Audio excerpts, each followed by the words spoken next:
के अंदर बीबी जरदारी साहब जो हैं उन्होंने आज बस वही है, वो लड़ाई झगड़ा शुरू हो गया है पीएमएलएन के साथ। अच्छा। पहले तो बड़े प्यार मोहब्बत में बड़े ब्रोमांस चल रहे थे ना जी वो पीडीएम की गवर्नमेंट में, तो अब जो है वो ब्रोमांस खत्म हो गए हैं। आज ये मिट्टी के एरिया के अंदर थरपारकर में कर रहे थे और उन्होंने कहा जी कि ये अगर कोई सिलेक्टेड गवर्नमेंट आई तो उसको लोग मानेंगे नहीं, और जो है ये पीपीपी जो है वो उसके जो राइवल्स हैं वो इन्वॉल्व हैं, ये इकोनॉमिक जो क्राइसिस है मुल्क के अंदर, और पीडीएम की गवर्नमेंट जो थी वो उसने जो है वो ठीक से, मतलब प्रीवियस गवर्नमेंट उन्होंने कहा, पीडीएम का नाम नहीं लिया, उसने जो है वो ठीक से काम नहीं किया। ये बातें उन्होंने सब उस वक्त वो कर रहे हैं जिस वक्त वो उनको पता चला है कि पीएमएलएन और एमक्यूएमपी के बीच में अब अलायंस बन गई है, क्योंकि वो अब सीट शेयरिंग पे काम करेंगे सिंध में, क्योंकि उन्होंने कहा जी कि कराची में और सिंध के जो प्रॉब्लम्स हैं हम मिल के करेंगे, और इसी तरह लाहौर में भी उनकी कुछ सीटें होंगी और कराची में पीएमएलएन की होंगी। तो वो कहते हैं जी कि ये इनका जो अलायंस है ये ठीक नहीं है, और ये बड़ी डिविसिव पॉलिटिक्स जो है ये खेलते हैं, और ये लोगों के बीच में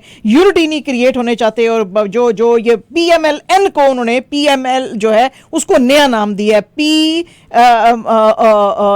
जो है उनको वो कह रहे हैं जी कि ये बन गई है पाकिस्तान इन्फ्लेशन लीग जो है, तो महंगाई लीग कह रहे हैं, पाकिस्तान महंगाई league, P Pakistan, M L है ना तो महंगाई, और वो एल जो है उसको लीग कह रहे हैं जो कि पाकिस्तान मुस्लिम लीग है, तो उसको ये कहते, तो कह रहे हैं जी कि इनकी वजह से ये इन्फ्लेशन है, तो आप इनकी तरफ ज्यादा ध्यान ना दें, और हम जो है किसी भी रंग, नस्ल, कलर, रेस के बैरियर्स को हम सारा खत्म करेंगे अगर हम पॉलिटिक्स में आएंगे, और हम इंक्लूसिव पॉलिटिक्स के ऊपर बिलीव करते हैं, और लोगों को हम रिलीफ देंगे, और लोगों को चाहिए कि वो सिलेक्टेड राज, यानी कि वो पीटीआई की जो 2018 की विन थी उसकी तरफ बात कर रहे थे कि उसकी तरफ आप लोग ना जाए। पायन मैं तो फ्राइडे ਨੂੰ भी पूछा सी जो तो तुसी तीर मारे, कोई एक तीर सानू दिखा दो कि तीर मारे तुम्हारी गवर्नमेंट ने, क्योंकि जो पीपीपी की गवर्नमेंट जो आती थी तो कभी तीर उसने क्या मारे नजर नहीं आए।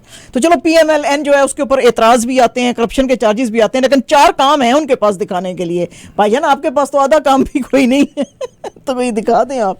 तो जनाब ये, अच्छा जनाब मुनीस इलाही साहब जो कि पीटीआई के प्रेसिडेंट परवेज अशरफ साहब के, परवेज इलाही साहब के जो बेटे हैं, उनको आज नैब लाहौर कोर्ट जो है उसने इनको एब्सकॉन्डर कहा है। इनको बुलाया था बहुत ही दफा, allegedly बिलियंस ऑफ डॉलर्स के वो कहते हैं जी इन्होंने किक बैक्स लिए हैं डेवलपमेंट प्रोजेक्ट्स जो गुजरात में हो रहे थे उसके लिए, तो मनी एम्बेजलमेंट और उसमें ये इन्वॉल्व थे। और 3 एजेंसीज जो थी, एफआईए, एंटी करप्शन एस्टैब्लिशमेंट और नैब, उन्होंने कहा था कि इनको बुलाया जाए और इनसे प्रोब किया जाए, लेकिन जब से May 9 के वाक़े हुए हैं तो ये भागे हुए हैं। तो जज नसीम अहमद विर्क और नैब के प्रोसिक्यूटर और वारिस अली जंजुआ जो हैं उन्होंने आज पूछा कि भाई इनकी जो प्रॉपर्टीज़ हैं फिर उनको कन्फिस्केट करना चाहिए और इनके एसेट्स जो हैं वो सारे फ्रीज करने चाहिए, और जो है इनका बैंक अकाउंट जो है वो भी ये यूज़ ना कर सकें, और CNIC यानी कि जो इनका नेशनल ID कार्ड है उसको भी कैंसिल करें और पासपोर्ट को भी कैंसिल करें, ताकि ये अब अगर मुल्क में कहीं छुपे हुए हैं तो ये भाग ना सके मुल्क से। तो बहरहाल जी वो कहते हैं जी ये सामने आ नहीं रहे हैं कोर्ट के और इस बात का जवाब नहीं दे रहे हैं, तो इसलिए आज ये सारी बातें। अच्छा just to be on the lighter mood, ये तस्वीर दिखा रहे थे आमिर, दोबारा से तस्वीर दिखाना बेटा वो जो इनके मुनीस इलाही के लेफ्ट और राइट पे है ना, तो I just want to make sure कि हमारे नाज़रीन को पता लगे कि ये हमारे सनाउल्लाह साहब नहीं है। नहीं बिल्कुल इतने कमजोर नहीं हुए अभी तक वो। अच्छा जी, अच्छा जनाब, आज खैबर पख्तूनख्वा का जो DI खान का एरिया है उसमें यानी डेरा इस्माइल खान के वहाँ पे फिर से आज एक बंदे की डेथ हुई और 12 जो हैं वो इंजर्ड हुए, जब अनआइडेंटिफाइड आर्म्ड मैन जो हैं उन्होंने एक कैंप ऑफिस जो है private oil and gas company का उसके ऊपर अटैक किया। यहाँ पे रेस्क्यू 1122 के जो स्पोक्स पर्सन हैं बिलाल फेजी, उन्होंने कहा जी कि ये जो वाकया है ये दरा जिंदा के अंदर पेश आया है और जो वुंडेड हैं उनको district headquarters hospital DI Khan के अंदर किया गया है ट्रांसफर। उसमें से 2 जो है उनकी बहुत ज्यादा क्रिटिकल कंडीशन है। लास्ट वीक भी 2 पुलिस पर्सनल जो थे उनकी डेथ हुई थी और 3 जो है बड़े वुंडेड हुए थे जब Al-Haj oil and gas private drilling company के कैंप ऑफिस के ऊपर अटैक किया गया था और 3 पुलिसमैन जो हैं वो भी वुंडेड हुए थे। नवंबर 3 को भी एक बॉम्ब ब्लास्ट हुआ था पुलिस पेट्रोल के पास जिसमें कि 5 लोगों की डेथ हुई थी, 5 पुलिस वालों की, और 20 जो है जख्मी हुए थे। ये भी DI खान में हुआ था। उससे 2 दिन के बाद मिलिटेंट्स ने फिर से सिक्योरिटी पर्सनल के ऊपर टांग के एरिया पे जो चेक पोस्ट थी उसके ऊपर किया। सेम इवनिंग जो चेक पोस्ट थी रूड़ी की वहां पे भी उन्होंने अटैक किया और एक कांस्टेबल को इंजर किया। नवंबर 4 को 9 टेररिस्टों को मार गिराया गया था क्योंकि उन्होंने पाकिस्तान एयरफोर्स की ट्रेनिंग बेस जो है मियां वाली में उसमें एंटर होने की कोशिश की थी। गवादर 14 जो है उसके ऊपर भी जो पाक आर्मी के सोल्जर्स हैं उनकी डेथ्स हुई थी जब जो मिलिटेंट्स ने उन्होंने सिक्योरिटी फोर्सेस की व्हीकल्स के ऊपर अटैक किया था।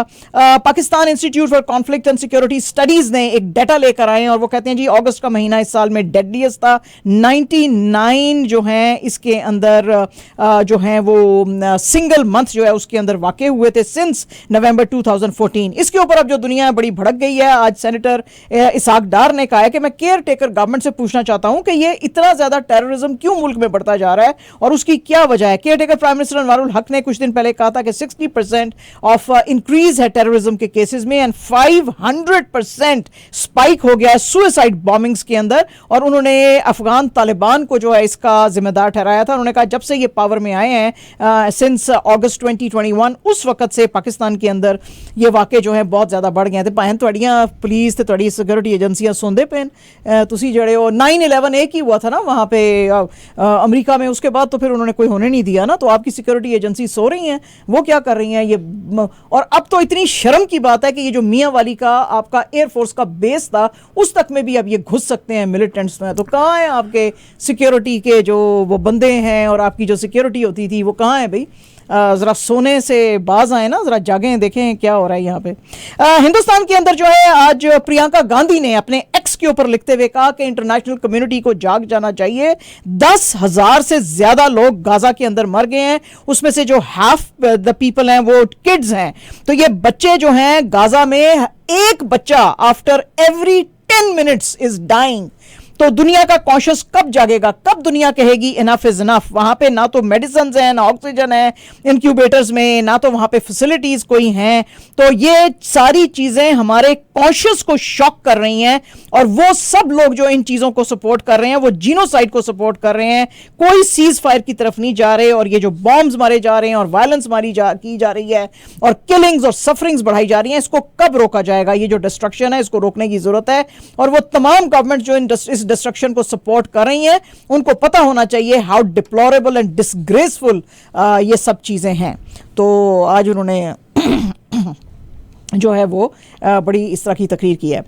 इंडिया ने जी कनाडा को आज स्कूल किया क्योंकि जो यूनाइटेड नेशंस का यूएनएचसीआर में high commission for human rights commission जो है, यूनाइटेड नेशंस का ह्यूमन राइट्स कमीशन जो है, काउंसिल जो है, उसके अंदर उन्होंने जो हो रहा था एक यूनिवर्सल पीरियोडिक रिव्यू जिसके के अंदर 47 जो इनके मेंबर स्टेट्स हैं यूएनएचआरसी के अंदर जो इवेल्युएट करते हैं आपके ह्यूमन राइट्स के रिकॉर्ड्स को, वो आज कनाडा के ऊपर का फोकस था जो कि 4th टाइम किया जा रहा है। इसके अंदर जो है 14 कंट्रीज थे जिनके के ऊपर रिव्यू बिठाए गए थे। इंडिया के जो डिप्लोमेट है मोहम्मद हुसैन, उन्होंने आज 3 सजेशंस दी हैं कनाडा को। यानी जमाना क्या आ गया कि इंडिया जो है वो अब स्कूल कर रहा है कनाडा जैसे कंट्रीज को। वाह जी वाह, क्या बात है। उन्होंने कहा जी 3 सुझाव हम देना चाहते हैं कनाडा की गवर्नमेंट को। एक तो ये कि आप आपका जो डोमेस्टिक फ्रेमवर्क है और ये जो बहुत ज्यादा जिसमें मिस यूज किया जा रहा है फ्रीडम ऑफ एक्सप्रेशन को टू इंसाइट वायलेंस, उनको डिसअलाउ करें और ये जो लोग एक्सट्रीमिज्म के अंदर इन्वॉल्व हैं इसको रोकें।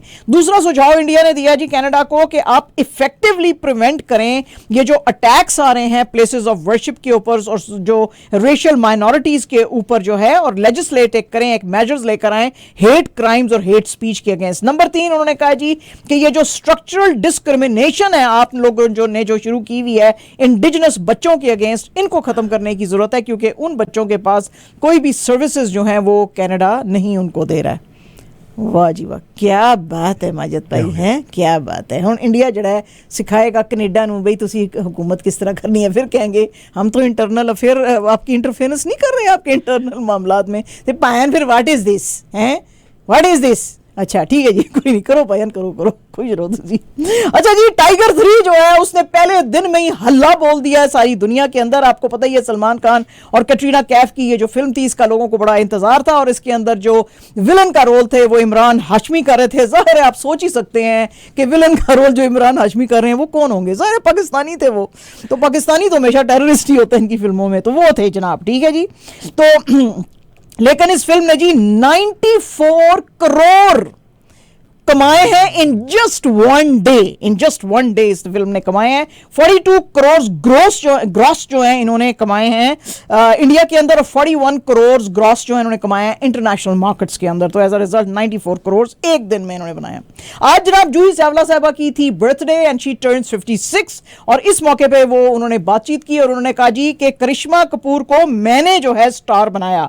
हुआ यह था कि राजा हिंदुस्तानी जब इनको आई थी, आमिर खान थे उसके अंदर, तो इन्होंने ना कर दिया था क्योंकि इनको कंपेयर किया था उस वक्त के जो डायरेक्टर थे उसके कि तुम बड़ी कोई माधुरी दीक्षित हो, तो वो बड़ी नाराज हो गई थी। उन्होंने कहा अच्छा ठीक है फिर तो जाओ तुम माधुरी दीक्षित को ही रख लो, मैं तुम्हारी फिल्म में काम नहीं करूंगी। लेकिन जाहिर है राजा हिंदुस्तानी जो है वो बड़ी सुपर डुपर हिट गई। इसके बाद जो है एक और फिल्म जो आई थी दिल तो पागल है, इनको कहा था करें, फिर इन्होंने नहीं की, तो वो भी माधुरी दीक्षित को दी, वो भी बड़ी सुपर डुपर हिट गई। लेकिन बाद में भरल इन्होंने माधुरी दीक्षित के साथ गुलाब गैंग में काम किया, लेकिन उस वक्त नहीं किया। उसके बाद जी इनको जुदाई दी गई जिसमें कि श्रीदेवी थी, वो भी इन्होंने नहीं की, इन्होंने कहा मैं नहीं कर सकती। तो वो कहती हैं जी कि मुझे बड़ा अफसोस है इन चीज़ों का कि ये फिल्में जो सारी ब्लॉकबस्टर रही मैंने इनको ना किया, लेकिन वो कहती हैं जी कि मुझे बड़ी खुशी होती है अपनी कंटेम्प्रेरीज को देख के कि अभी भी वो सब काम कर रही हैं और बड़ा अच्छा कर रही हैं। उन्होंने कहा जी 1990s में माधुरी, करिश्मा, मनीषा कोइराला और नवीना टेंडर और मैं, हम सारे राइवल्स थे, और बस कोई फंक्शन में हेलो हेलो कर लेते थे और फिर उससे बाद हमारी बात नहीं बढ़ती थी, क्योंकि ज़ाहिर रिवलरी ऐसी थी। और मैंने हमेशा ऐसी फिल्मों में काम किया जहाँ पे मैं सोल हीरोइन होती हूँ और दो हीरोइंस के साथ मैं काम नहीं करती हूँ। और वो कहते हैं जी क्योंकि मुझे कॉन्स्टेंटली कंपेयर किया जाता था दूसरों से, तो मैं कहती थी भाई मैं अकेले ही करूंगी काम, ठीक है जी। और जनाब हिंदुस्तान ने अनबीटन अपनी जो थी स्ट्रीक वो कायम रखी। वर्ल्ड कप में उनका मैच था न्यूजीलैंड के साथ वीकेंड पे, जो उन्होंने 160 रन से जीता। और आपको पता ही है कि रोहित शर्मा ने बहुत इसके अंदर एक्सपेरिमेंट्स किए, 8 डिफरेंट बॉलर्स, जिसमें कि कोहली जो कि बैटर है वैसे उससे भी जो है बॉलिंग करवाई और उसने भी एक विकेट ली। न्यूजीलैंड जो है उसको पैक कर दिया 250 रन में। 411 इंडिया ने बनाए थे। इसमें कुछ तो अच्छी कोशिश की इन्होंने नेदरलैंड्स के जो Max O'Dowd 30 run and Colin Ackermann ने 35, लेकिन और कुछ भी नहीं कोई कर सका। इसके अलावा जो है शुभमन गिल, रोहित, कोहली, इन सब ने 200 जो है प्लस के स्कोर के ऊपर छोड़ा। और उसके बाद श्रेयस अय्यर और केएल राहुल ने और 208 रन बनाए, तो 410 का इनको स्कोर दिया, जो कि सेकंड हाईएस्ट था वर्ल्ड कप में, जो ये नहीं बना सके। एंड जनाब Pakistan and England and again गुरु ने क्या कहा था, लोग गुरु जो है वो मुझको मानते नहीं है। बहरहाल जी पाकिस्तान को 93 रन से हराया इंग्लैंड ने, और इंग्लैंड ने जो है पाकिस्तान को रिस्ट्रिक्ट किया 244 में, जबकि उन्होंने जो है 338 रन बनाए थे। अब्दुल्ला शफीक और फखर जमान जो थे वो तो जो है 3 ओवर्स के अंदर ही आउट हो गए थे, और 10 के स्कोर के ऊपर 2 जो थे वो आउट थे 2.4 ओवर्स में। बाबर और रिजवान भी जल्दी आउट हो गए, और फिर उसके बाद सलमान अली आगा ने 51 बनाए, शाहीन शाह अफरीदी ने 26, हारिस रऊफ और वसीम ने भी कोई 53 रन का लिया पार्टनरशिप, लेकिन वो जिता नहीं सके। तो पाकिस्तान जो है वो हार गया ये अपना last match. As a result it is out of the world cup. England ने से पहले टॉस जीता था और बैटिंग के लिए ऑप्ट किया था।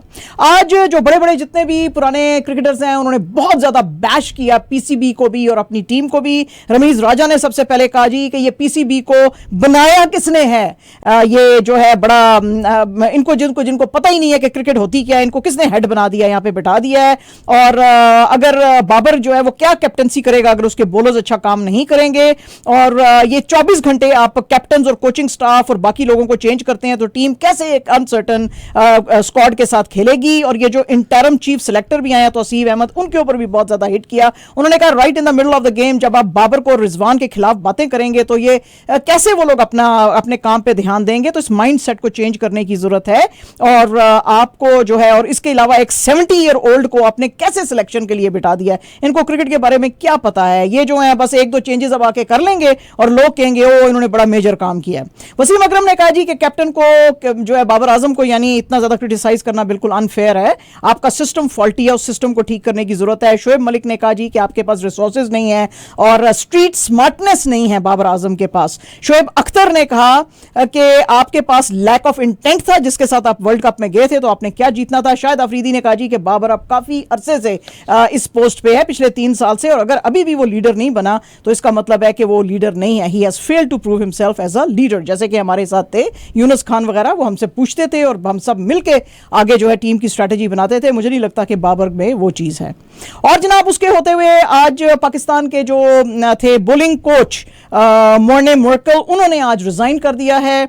साउथ अफ्रीका के फॉर्मर फास्ट बॉलर थे, इन्होंने पाकिस्तान को ज्वाइन किया था जून में 6 मंथ्स के कॉन्ट्रैक्ट के ऊपर, क्योंकि इनके पास और बहुत सारी असाइनमेंट्स थी। इनके अंडर पाकिस्तान ने जो है श्रीलंका का जो 2 मैच टेस्ट था वो जीता था 2-0 से। इसके अलावा ओडीआई सीरीज जो अफगानिस्तान के साथ थी, पाकिस्तान ने उसको कंप्लीटली वाइट वॉश किया था।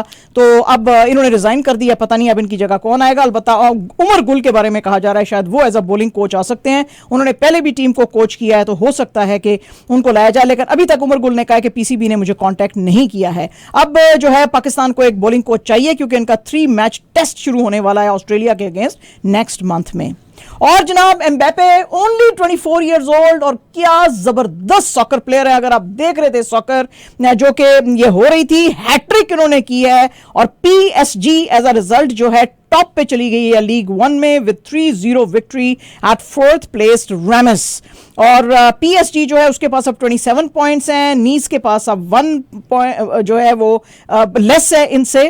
और एम्बेपे जो है उसने पहला तो गोल किया 3rd मिनट में, उसके बाद 59th मिनट में, और उसके 8 मिनट के बाद एक और ये जो है फ्रेंच फॉरवर्ड इसने किया। तो वाह जी वाह, कमाल कर दिया इस लड़के ने, वाह व्हाट अ रेयर टैलेंट है ये एम्बेपे भी। एंड जनाब absolutely our last news is about हमारे नोवैक जोकोविच जो कि वैक्सीन नहीं करवाते हैं। एटीपी के प्रेसिडेंट जो है एंड्रिया गॉन्ड्रेंजी, उन्होंने आज इनको कप दिया, trophy the year and number 1 ranking के होने के लिए for the record 8th time. और इनको सिर्फ एक मैच चाहिए था जीतने के लिए एट एटीपी के फाइनल में पहुंचने के लिए और उसके टॉप स्पॉट पे जाने के लिए। 24 टाइम्स इन्होंने ग्रैंड स्लैम जीता है। और ये जो है इन्होंने, इनका जब ये मैचेस शुरू हुए एटीपी के, तो इन्होंने अपना ओपनर जो है जीता हॉल्गर रूने के अगेंस्ट। और नेक्स्ट मैच अब इनका जो है कल है, जो बड़ा फेवरेट है यानिक सिनर ऑफ इटली, उसके अगेंस्ट। तो जनाब आप देखेंगे इसमें जीतेंगे कि नहीं। बहरहाल जी इनको आज ट्रॉफी तो मिल गई है।